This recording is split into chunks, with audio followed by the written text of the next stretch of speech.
autoamnistia, diu Felipe González, corrupció política, diu el Partit Popular. Bueno, la verdad que a mí no me preocupa mucho lo que diga el señor X de los GAL. Yo creo que hay que pasar páginas sobre eso y además que el término autoamnistía pues, es más que rebatible. De hecho, el Constitucional lo expresa muy claramente en la sentencia, ¿no? En todo caso, lo que sí que tenemos es insatisfacción por parte de los contrarios a la amnistía, pero tampoco satisfacción plena por parte de ustedes, de los partidarios de esta amnistía. No, yo creo que ahí hay una confusión. Esta sentencia era necesaria, entre otras cosas, para zanjar ya un debate que se prolonga por casi un año, que es el de la constitucionalidad de la ley. La ley ha sido declarada constitucional y ahora hay que pasar a la siguiente fase, que es terminar de ejecutar la aplicación de la ley en los distintos tribunales, que algunos de ellos se negaban argumentando cuestiones de inconstitucionalidad y otros simplemente estaban a la espera de ver qué decía el Tribunal Constitucional. Pues el Constitucional ya ha hablado. En lo referente a su cliente, a Carles Puigdemont, la parte nuclear es qué sucede con la malversación, porque el Supremo se resiste a amnistiar ese delito porque entiende que hubo enriquecimiento personal. Claro, para que esto se resuelva todavía faltan meses, no sé qué cálculo temporal hacen ustedes para que todo esto se pueda terminar de resolver. Seguro que será volviendo de las vacaciones y no sé si esperan que pasen meses o años.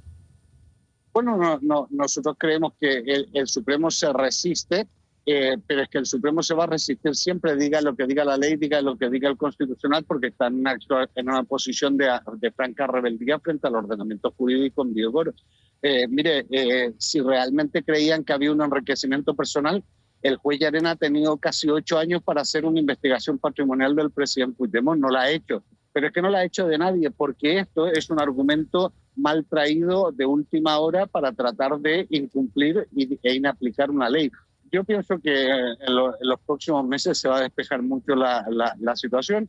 El día 15 tenemos la vista en el Tribunal de Justicia de la Unión Europea. Yo calculo que en septiembre-octubre el tribunal ya se pronunciará y habrán quedado despejadas dos grandes dudas. Una, ¿es constitucional la ley?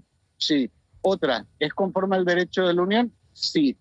¿Qué más quieren? ¿Una bendición papal para aplicar la ley? ¿O quieren realmente que Franco mueva el dedo hacia arriba o hacia abajo en función de intereses políticos? Claro, lo que pasa es que usted dice siempre se va a resistir el Tribunal Supremo, con lo cual sí. Ustedes son pesimistas, aunque la justicia europea les dé la razón, aunque el Constitucional les dé la razón. En absoluto, no somos pesimistas. De hecho, nuestros recursos ante el Tribunal Constitucional va a ir básicamente sobre que quien se ha pronunciado no es el juez competente, porque ahora se han inventado una nueva competencia, y es que el Tribunal Supremo sea competente para los miembros del Parlamento de Cataluña.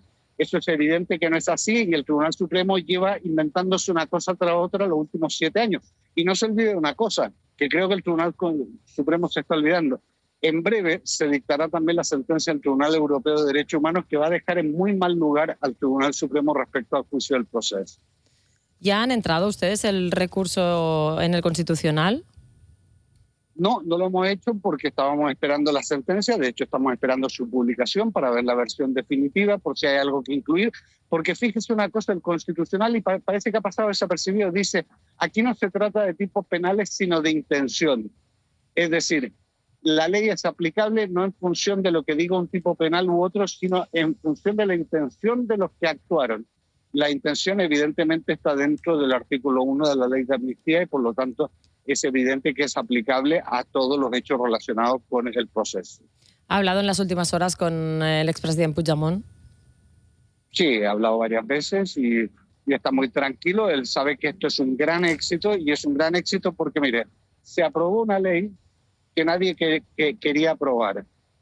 Se dictó una sentencia del Tribunal Constitucional que nadie quería que se dictase. Y todo eso ha sido gracias a mantener una postura firme de negociación en términos de solucionar el conflicto.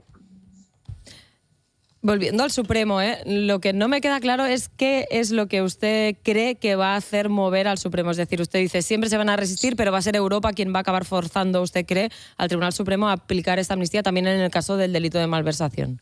Bueno, nosotros lo que vamos a plantear al Tribunal Constitucional es que el Supremo no es el órgano que tiene que aplicar la amnistía o no. O sea, que vaya al Superior de Justicia de Cataluña, ustedes pretenden. Sí, sin duda. Pero mire, le voy a dar un dato más.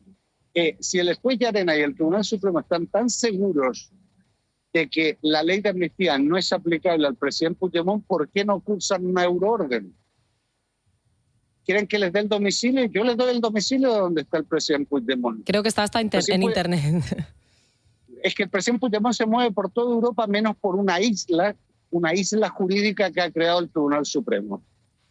Estamos en la Albania de los años 70. Lo que pasa es que si volviera la causa al Tribunal Superior o pasara la causa al Tribunal Superior de Justicia de Cataluña, en lugar de estar en el Supremo, la última instancia seguiría siendo el Supremo. Y después el Constitucional. Bien, pero una vez aplicada la amnistía, que discutan lo que quieran discutir. Si es que saben lo que pasa, que además... Pero sería revocable, me refiero, por parte del Supremo. Sí, como también serían jubilables los jueces del Supremo, porque el tiempo corre en contra de ellos, ¿no? En todo caso, ¿ustedes aplauden la gestión que está haciendo de esto el gobierno de Pedro Sánchez?